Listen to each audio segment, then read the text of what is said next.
but he trains with the same hunger that he had when he was fighting a 4-round fight at 17 years of age. What do you think he's in pursuit of?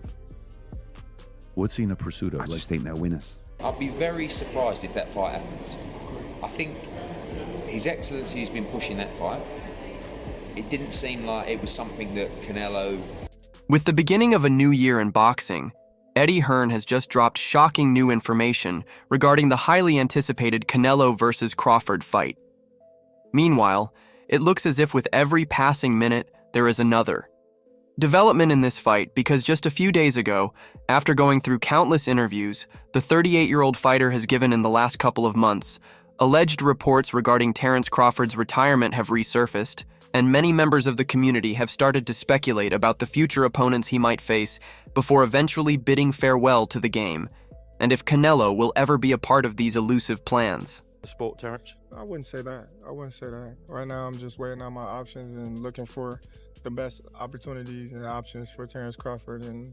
While sharing his thoughts on this possible retirement, prominent boxing analyst and former professional fighter Chris Algieri claims that this year will most probably be the last time that the world will ever witness Terence Crawford step inside the ring again, and that he will remain in this said retirement till the end of days, because, after analyzing the career that he has had, the pound-for-pound king is not someone who is too keen on partaking in gimmick bouts for the sake of making some money. Retire's going to be Terence Crawford, and he's going to stay retired. He's not going to feign it. I think that he's going to have probably one more big fight this year, and then I think that's the last that we're going to see. We're going to see of the great Terence Crawford. Most likely, he's going to... Thinking that Terence will most probably like to retire on a positive note, especially with the label of undefeated under his belt, Chris added that even though many people think that the Canelo fight will not be a good thing for Crawford at this stage based on the sheer differences in size and power, if Bud is successful in getting this fight and even winning, he will not only be celebrated as one of the best fighters of this era who outclassed everyone in numerous weight classes, but he will also get a substantial profit, which will allow him and his family to maintain their lavish lifestyle for years to come. If he gets the Canelo fight, maybe not, but regardless, I think if he gets the Canelo fight, the amount of money he's going to make in that fight and the history of going up so many weight classes is going to solidify him. However, along with these views, there was another crucial aspect that Chris highlighted regarding how, although this fight will be an excellent end for Terence, the feeling might not be reciprocated, which is one of the main reasons why, to this day, this fight has not been orchestrated, which is ultimately resulting in Terence getting frustrated by the fighting in general, based on how the fighter always yearned for better fights at the end of his career, but due to the involvement of selfish, lucrative gains and the whims of major stakeholders, he is facing major hurdles in his path to greatness. And in terms of if he doesn't get that fight and if he can't get another meaningful fight, you can see the frustration around him and what's going on and how difficult it seems that he's trying, out there trying to get these fights and get these matchups, and you just can't get guys in the ring with him. He can't get the fights that he wants in terms of being big enough, which is in his mind or whatever. But I don't think we're going to see Terence Crawford fight. Sharing the same thoughts regarding this retirement debacle, well-known coach and trainer Robert Garcia has revealed some shocking comments during his most recent interview. According to Robert, during a recent conversation that he had with Terence Crawford, the fighter admitted that at this stage in his career, after the incessant letdowns that he has faced at the hands of many officials in the industry, he is not going to look out for any new challenges to take on, especially in the 154 weight class, because his focal motive is to get a fight with the Mexican King, which will earn him a hefty sum of money, along with a good repute in the industry, before eventually retiring from the sports altogether. I don't know if we'll get Terence Crawford. I think Crawford is looking at, just a huge fight with Canelo, and if he doesn't get it, he might not even fight anymore, because he's told me that before. But there's so many other fights out there too. We'll just take it fight by fight. Elaborating on this, Robert stressed the fact that Terence is not only an exceptional fighter, he is also a very smart athlete and businessman who knows when it is time to risk it all and when it is time that he should refrain from making any hasty decisions. Commending the fighter on what he has achieved throughout the length of his professional career, Robert emphasized the fact that at this point, no one can really change this narrative that the fighter has, no matter how much they might disagree with this particular choice of opponent. Crawford's a smart man. He already accomplished, he already did a lot. He doesn't need to challenge himself. He doesn't need to prove nobody anything. I've talked to him personally, and my feeling is he wants that big fight against Canelo. And if he doesn't get that, he might not never fight again. He doesn't need anybody to push him to take a challenge that he doesn't need to prove anything anymore. He's already accomplished it. Robert seems to share the same thoughts regarding Canelo, as well, commenting that after everything that the Mexican fighter has gained and all the unprecedented milestones that he has achieved, he is not under any obligation to make decisions based on what other people might want to see. Adding on this point, Robert also pointed out that even though Canelo is nowhere near retiring and slowing down, it is no surprise that he is prioritizing fights that are easier as compared to those where he will be facing vicious opposition because of the major factor that, at the age of 35, he is not going to take the same risks that he did when he was young, especially when they have the potential of tarnishing his legacy that he has meticulously crafted over many years of continuous hard work. I don't know. I don't think so. I think the winner of Benavides Morel will probably get the winner of Bitter Bib and Bivol. I think Canelo's just, he already did so much, and he doesn't need to please nobody. And he's actually doing it on purpose. He's not gonna please anybody. Think it's a good calling for it. I think he's gonna say, I call the shot and I do whatever I want. Being someone who has a keen eye when it comes to deciphering how a fight will most probably turn out, Robert stated that based on the face value of the fight and all the tactics that they have seen from the fighters in the last couple of years, the first couple of rounds will prove to be the most decisive ones because both fighters, especially Terence, will be bringing their best in those rounds before their bodies begin to slow down, still thinking that Canelo will edge out in this fight based on his bigger size and greater power. Robert pointed out that Terence is still a very good fighter who knows how to properly equip his speed and agility when it comes to fighting guys who are bulkier than him based on his past of moving up the weight classes. I think Crawford puts up some good rounds. I think the first 6-8 rounds will be very competitive. Crawford is game. Crawford has skills. Crawford has heart. He has a great speed, great decent power for to be able to show Canelo some respect, to get some respect from Canelo. But eventually, I think Canelo's too big, too strong. But first 6-8 rounds, I think he'll put up some really good fight.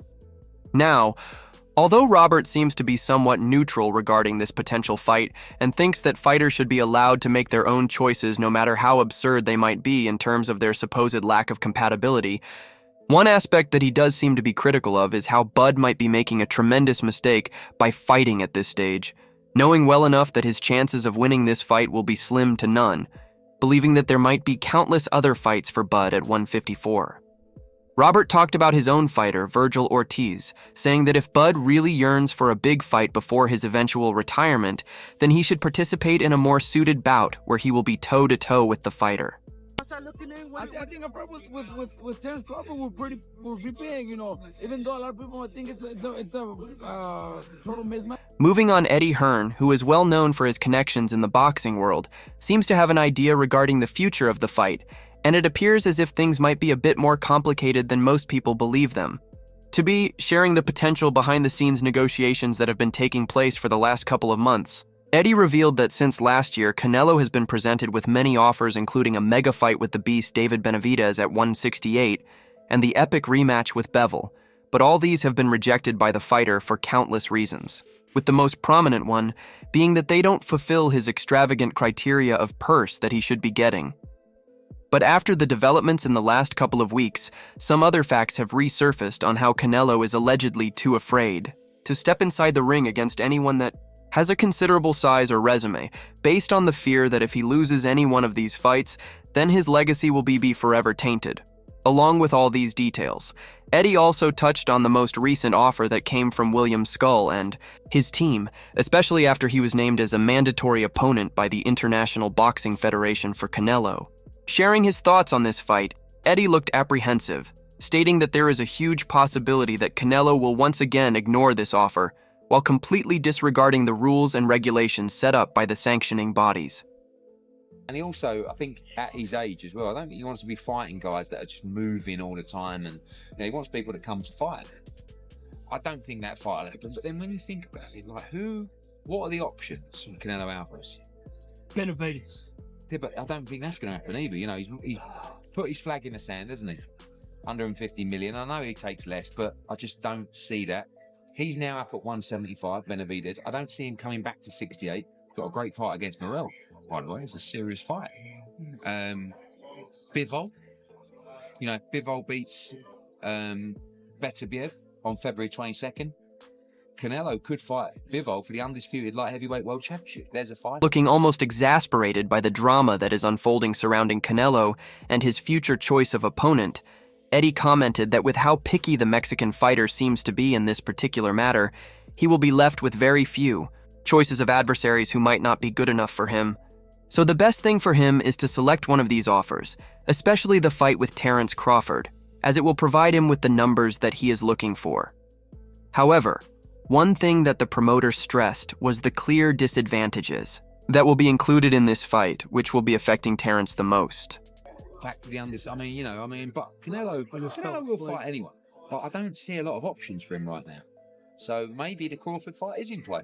If it happens, as good as Terence Crawford is, I just think he's too big for it. Further divulging his statements, Eddie stated that although, according to him, this fight will not be the best move for either fighter in terms of adding anything substantial to their legacy or achieving any particular milestone, it will be a good payday based on the incessant demand from the side of His Excellency, Turki Al Sheikh. Eddie, who has been a close ally of the Saudi tycoon and businessman and has always come forward in support of his countless ventures, thinks that with the recent dynamic state of the sport due to the collaboration of Turki and his team for the first time ever, it has become possible to make fights that no one could have ever thought about. And with the main objective of giving fans what they have always been dreaming of, it is possible that a spectacular event, including the Terence Crawford and Canelo Alvarez fight, will be announced very soon. I think His Excellency has been pushing that fight. It didn't seem like it was something that Canelo was really up for, to be honest. And like, when I've spoken to Canelo before about that fight, I think his kind of feeling is, when I beat Crawford, everyone's going to say I've beaten 154 pounds. And a huge way to kick off 2025. Obviously, this event supported by His Excellency, Riyadh season, and Mick and Spencer Brown, everybody involved. We've got so many great fighters. I say it to you all the time. And we want to try and be active here. We know that we've got January the 8th, and we'll be back in March with Cambosis, which hopefully will be announced soon. We want to keep that momentum going. In light of all these contrasting opinions and analyses from various members of the boxing community, Canelo is living in his own world, where he is solely concerned about fulfilling his objective of ending his spectacular career with a huge fight that will not only cement his position as one of the greatest fighters of this generation, but will also etch his name in the books of all the elites who have come before him but are still remembered to this day for being professional fighters for more than 19 years. Canelo also ventured on how, even though the most crucial aspect in a fighter's life is making as much as possible before they have to hang their gloves, if you are someone like him who loves the sport and everything revolving around it, then it becomes all about making a name for yourself that will not only be remembered for the days to come, but will also become an inspiration for the younger generations who want to enter this competitive sport. I love boxing. I love what I do. I still enjoy my training camps. I enjoy boxing. I love this. I enjoy a lot this. So, and I want to continue make history because I want to put my name in a big stage, in a big position for my history. So, and I still enjoy it. I love what I do. Noticing the drive and passion that the fighter has for the sport, even to this day after everything that he has achieved, Eddie stressed how in this era, there are very few fighters who can be considered as true inspirational boxers. And one of them is Canelo Alvarez, based on how despite having a huge net worth, which had transformed his lifestyle from what he used to have, and garnering a tremendous amount of attention after every fight, no matter who his opponent is, Canelo still possessed the relentless drive and passion that he had during his younger days when he was just starting out as a professional athlete. Very few characters and very few competitors and athletes that don't change when the legacy and the money hit. Probably my best example of that is Canelo Alvarez, right? There's a guy who's got hundreds of millions, right? Used to sell ice pops on the street of Guadalajara, came from absolutely nothing, and now is making him $40-50 million a fight. He doesn't even need to fight anymore, but he trains with the same hunger that he had when he was fighting a 4-round fight at 17 years of age. What do you think he's in pursuit of? What's he in a pursuit of? I just think they're winners. Sharing the same thoughts surrounding the Mexican fighter professional boxer Keith Thurman stated that after a fighter has reached a certain point where he has achieved everything that is there to get and has made a name for himself in the industry by doing so, just like Canelo has done, he can do anything that he wants to do.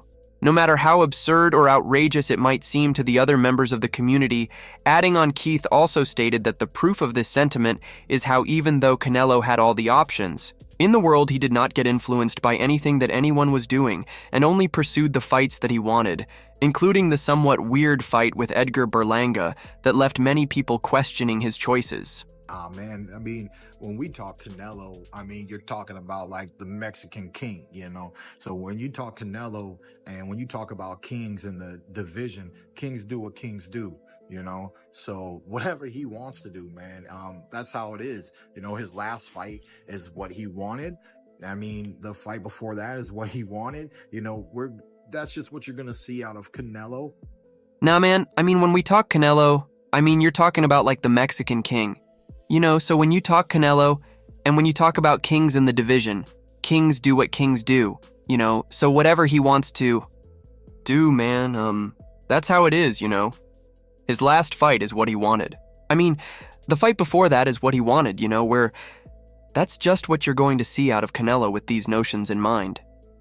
Keith went on to praise the fighter, stating that after years of experience and boxing knowledge that Canelo has garnered, he has transformed into this elite specimen who always seems to be in the best condition possible. Beauty is, you know, we get such a beautiful skill set of boxing, poise, power, whenever we see Canelo fight. So you're not going to be disappointed if it is Bud Crawford. You're not going to be disappointed if it is Bennett.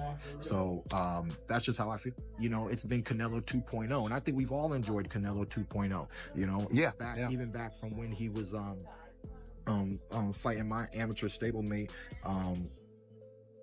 Danny Jacobs, and fights like that. So, Yeah. I mean, I just love a lot that Canelo's brought to the sport, and whatever he does, you know, it's green lighted automatically. Talking about the fight at hand, Keith thinks that this fight will not be a good one based on how Canelo does not seem to be too interested in this whole bout, based on how it takes him back to the fight that he had with Amir Khan way back in 2016, where he was heavily criticized and almost ostracized for taking on a much smaller guy as compared to him, reiterating the same factors that Canelo has highlighted numerous times before. Keith stated that for any fighter, facing a smaller guy is not something spectacular, especially if the said fighter is making his first ever debut in the division after making a huge weight jump of more than 2 weight classes. I remember Canelo talking about not wanting to fight Crawford because it just reminded him of fighting Amir Khan, right? Fighting the smaller guy, nothing to really gain, and if he wins, they're just, you know, there's nothing to really say. You know, when you have a legacy like that, he gets to choose what he wants to do with his legacy.